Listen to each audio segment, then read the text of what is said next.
धीरे धीरे बरसते बादलों की हल्की गूंज के बीच 72 साल के हरिनारायण अपने पुराने मिट्टी वाले आंगन में बैठकर वही दोपहर याद कर रहे थे जो कई सालों से उनके दिल के एक कोने में जमी हुई थी। जैसे किसी पुरानी तस्वीर पर समय की धूल जमा हो जाती है, लेकिन तस्वीर मिटती नहीं। उस दिन भी बारिश कुछ यूं ही धीमी रफ्तार से बरस रही थी, जैसे हर बूंद किसी कहानी को लेकर धरती पर गिर रही हो। आज भी इतने सालों बाद वही सुगंध, वही मिट्टी की खुशबू, वही हल्की हवाएं उन्हें उनके पुराने दिनों की दुनिया में ले जा रही थी। एक दुनिया जिसमें न शहर का शोर था, न घड़ियों का दबाव, न ही फोन की घंटियां। बस लोग थे, रिश्ते थे, प्यार था और वो धीमी लेकिन गहरी जिंदगी जो अब सिर्फ यादों में रह गई है। हरिनारायण ने अपनी पुरानी झूलती हुई कुर्सी को हल्का सा पीछे झुलाया और उनकी आंखों के सामने एक एक कर वो दृश्य आने लगे जहां बारिश उनके जीवन में किसी न किसी रूप में हमेशा एक खास संदेश लेकर आई थी। उन्हें याद आया जब वो 15 साल के थे और पहली बार पढ़ाई के लिए दूसरे शहर जाने लगे थे। उसी सुबह बहुत तेज बारिश हुई थी और उनकी माँ ने आंचल से उनके बाल पोंछते हुए कहा था, बारिश में जाते हो तो हमेशा हिम्मत साथ रखना, पानी बाहर से भी भिगाता है और अंदर से भी।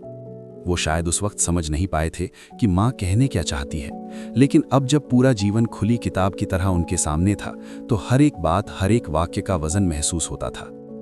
उन्हें याद आया जब कॉलेज के दिनों में एक लड़की थी, लता। तेज बारिश वाले दिनों में वो कॉलेज की छतरी ठीक से पकड़ नहीं पाती थी और बाल भीगकर उसके चेहरे पर चिपक जाते थे।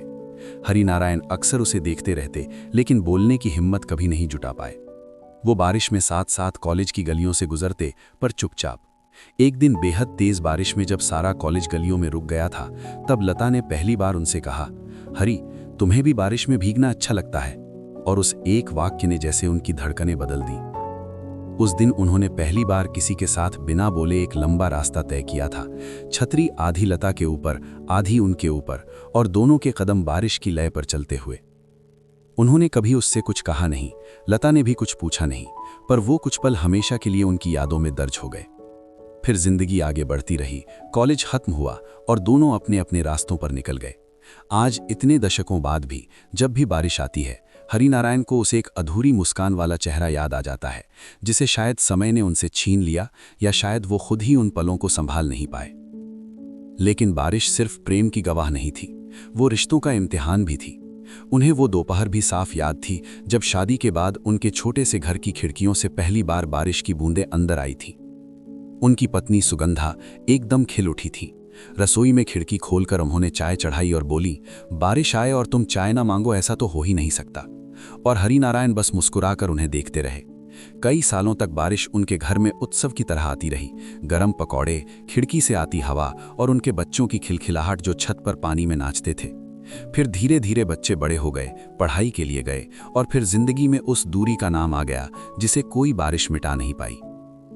सबसे गहरी याद तो वो थी जब उनका बड़ा बेटा पहली बार घर वापस लौटा, लेकिन सिर्फ 2 दिनों के लिए। बारिश उस दिन खूब हुई थी और हरिनारायण पूरे दिन बस यही सोचते रहे कि 2 दिन बाद वो फिर चले जाएगा। वही दूरी, वही कमी, वही खालीपन फिर वापस आ जाएगा। बेटे ने भी शायद उनके मन की बात पढ़ ली थी, क्योंकि रात को अचानक बोला, पिताजी, कभी कभी लगता है कि आपसे दूर रहकर बहुत कुछ खो दिया। उस रात हरिनारायण ने महसूस किया कि रिश्तों की गर्माहट दूरी से नहीं, बोलने से जुड़ती है। बारिश की बूंदें खिड़की पर टकरा रही थीं और दोनों चुपचाप बैठे थे, लेकिन उस चुप्पी में जो अपनापन था वो किसी शब्द से ज्यादा गहरा था। फिर धीरे धीरे वर्षों की परतों के बीच जीवन बदलता गया। पत्नी सुगंधा बीमार रहने लगी। बारिश का मौसम आते ही उनका गला भर आता, हरी, हमने कितनी बारिशें साथ देखी, पर अब ये आखिरी वाली लगती है। और सच में उस साल की आखिरी बारिश ही सुगंधा की आखिरी बारिश बनी। शाम को जब उनकी सांसें धीमी पड़ी, तब खिड़की पर हल्की बूंदें गिर रही थी।